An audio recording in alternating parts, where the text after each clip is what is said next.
जो व्यक्ति 70 में से 63 विधानसभा जीता हो और अभी जो है साल भर पहले जीता हो, और वो जो है चैनलों पर बैठ बैठ कर जो लिख के गारंटी दे रहा था कि भाजपा को 20 से नीचे जो है आएंगी सीटें, आज भाजपा 100 से ऊपर का आंकड़ा पार कर रही है। तो ये कहीं ना कहीं केजरीवाल की जो लोकप्रियता है, जो प्रचार मंत्री, जो एक मुख्यमंत्री नहीं, मैं उनको प्रचार मंत्री के रूप में देखता हूं।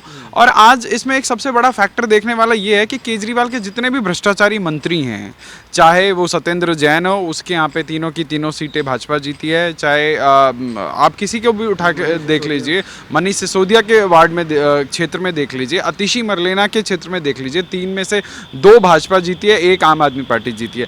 तो कहीं ना कहीं लोगों का केजरीवाल के प्रति मोहभंग होता जा रहा है कि ये व्यक्ति कैसे टैक्स पेयर के पैसों से जो है उसका प्रयोग करके दिल्ली का पैसा पंजाब, पंजाब का पैसा हिमाचल, हिमाचल गुजरात करके ये जो लोगों को छलावे का जो काम है। और हाँ, एक केजरीवाल के जीतने में एक बड़ा फैक्टर ये रहा कि जो दिल्ली का अर्बन वोटर है वो कहीं ना कहीं जो है वोट करने के लिए नहीं निकला।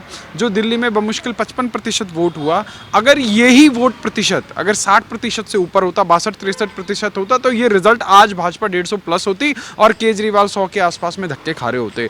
पर आगे की राह केजरीवाल के लिए आसान नहीं है। ये उनकी लोकप्रियता गिर रही है, गिरने का जो है आरंभ हो चुका है। अब मुझे लगता है कि भारतीय जनता पार्टी की दिल्ली की यूनिट को विशेष रूप से जो मेन मुद्दे हैं जिन पे केजरीवाल सिर्फ दिल्ली में नहीं देश भर में जाकर गुमराह करें। आप सोचिए, केजरीवाल पूरे देश में घूम के देश वालों को जो है ये बरगला रहे हैं कि हमने 15 लाख लोगों को रोजगार दे दिया। दिल्ली की जनसंख्या 1.5 करोड़, 15 लाख इस आदमी ने अगर रोजगार दे दिया तो ये विश्व रिकॉर्ड है।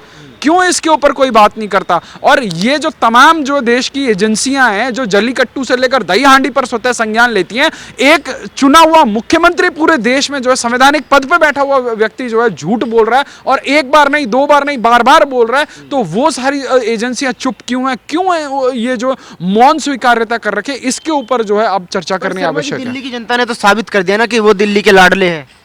देखिए, दिल्ली के लाडले वो कितने लाडले हैं उसका आकलन हम अंक गणित के हिसाब से कर सकते हैं। ठीक है, हो सकता है कि उनके 130 से अधिक पार्षद जीत के आए हैं, हो सकता है उनका मेयर भी बन जाए, पर जितनी लोकप्रियता के परवान पे वो चढ़े थे, अब उनकी लोकप्रियता दिन प्रतिदिन घटती जा रही है, दरकती जा रही है। कैसे घट रही है? आप ये देखिए, जो व्यक्ति 70 में से 67 सीट लेके बैठा है, जो व्यक्ति इस जो है कॉन्फिडेंस में है कि हम जो है 200 से पार जा रहे हैं और 250 लेके आ रहे हैं, 250 में 230 हम लेके आ रहे हैं, बाकी 20 में सब रह गए, आज वो आदमी जो है 130 सीट पे है। जिस भारतीय जनता पार्टी को वो दूर दूर तक कहीं कंसिडरेशन नहीं कर रहे थे, वो 100 से ऊपर है। पर अब देखना ये बाकी है कि कितने लोगों की अंतरात्मा जागेगी, कितने लोग अभी अंतरात्मा की आवाज सुनेंगे।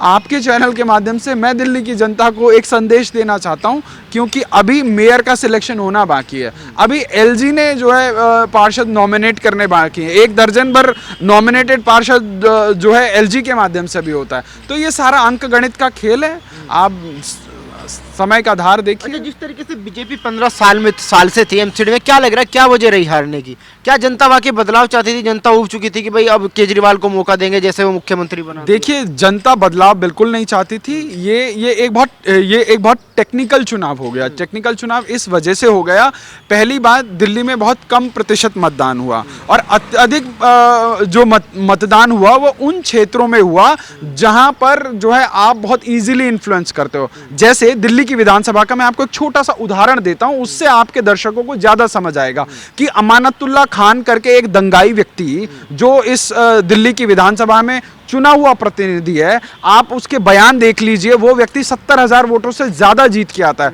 परंतु दिल्ली के सरकार का उप मुख्यमंत्री, शिक्षा में सो कॉल्ड हिस्टोरिकल काम करने वाला मनीष सिसोदिया आखिरी के 17वें 18वें राउंड में जाकर बमुश्किल जो है 3,3200 वोटों से जीतता है।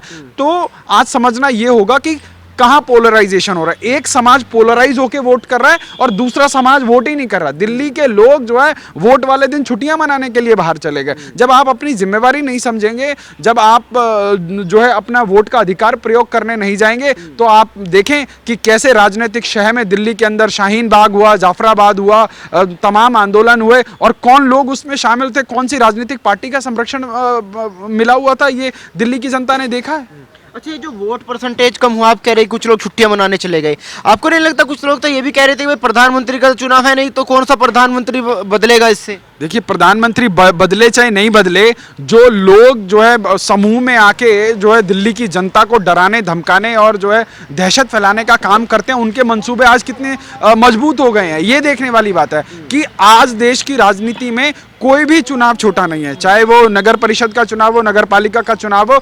यदि आप अपनी जिम्मेवारियों से भागेंगे, आप जो है जिम्मेदार तरीके से वोट नहीं डालेंगे और फिर उसके बाद कोई दूसरा समाज, कोई समाज विशेष, मैं कोट एंड कोट करके कह रहा हूं, आज तमाम मैं उन सेक्युलर लोगों के, इन्हीं आम आदमी पार्टी के उन तमाम लोगों के पर्चे कहीं कहीं मैं देख रहा था कि किसी वार्ड में एक जो है भाई साहब है, उनकी जो है वाइफ है, वो वहाँ पे पार्षद लड़ रही हैं और उन्होंने बाकायदा पर्चे छपवाए हैं कि अगर मेरी बीवी यहाँ से पार्षद बन के आती है तो मैं इस क्षेत्र में जो है मस्जिद का निर्माण कराऊंगा। तो कहीं ना कहीं अपीजमेंट की पॉलिटिक्स हावी रही, कहीं ना कहीं प्रचार तंत्र जीत गया और जो है भाजपा हार गई। लेकिन सर मुझे एक बात बताइए, जनता कहाँ तक मोदी के नाम से वोट देगी? जो इनके लोकल नेता है उनको भी तो जमीन पे कुछ कार्य करना चाहिए, उनको खुद के नाम से वोट मांगना चाहिए। आपने देखा पूरे चुनाव में क्या चला, कह रहे कि राम को लाना है, मोदी को वोट देना है, इसमें राम और मोदी की बात कहाँ से आई? देखिए, मैं वही कह रहा हूं कि बीजेपी की दिल्ली यूनिट को पुनः इंट्रोस्पेक्शन करने की आवश्यकता है कि जो चुनाव था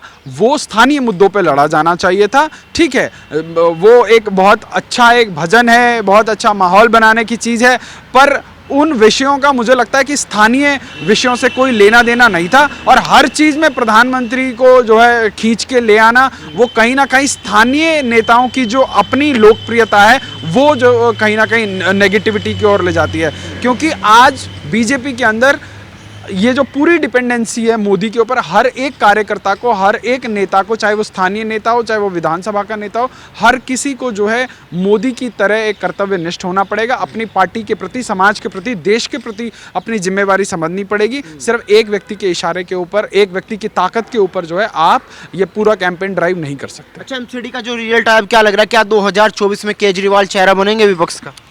देखो, विपक्ष के बहुत सारे चेहरे हैं। उधर ममता बनर्जी प्रधानमंत्री बनना चाहती हैं, वो दिल्ली तक चक्कर लगाती हैं।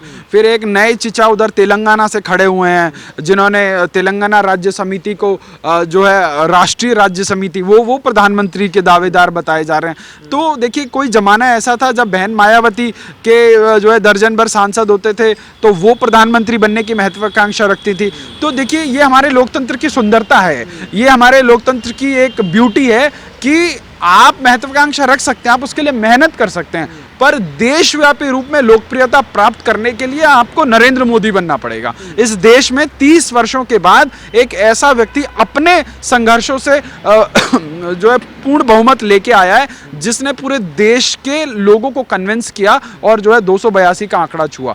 फिर 5 साल सरकार चलाने के बाद उसने अपने काम के दम पर देश की जनता से वोट मांगा, फिर उसको 303 सांसद जिता के दिए।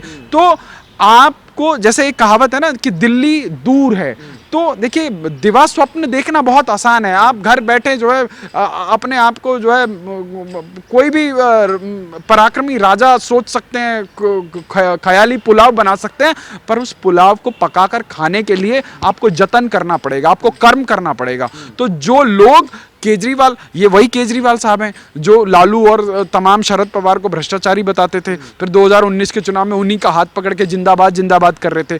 तो आज देश की जनता धीरे धीरे समझ रही है कि कालनेमी कौन है और असली में भगवान का भक्त कौन है। ईमानदार भी बता रहे थे और जीत भी गई कट्टर ईमानदार। हाँ, कट्टर ईमानदार। देखिए, कट्टर ईमानदार बता रहे थे, अभी 3-4 दिन पहले ये वहाँ पे भी सरकार बना रहे थे गुजरात में। अब कल सुबह गुजरात के जो है आंकड़े आएंगे तो देश की जनता को पता लगेगा।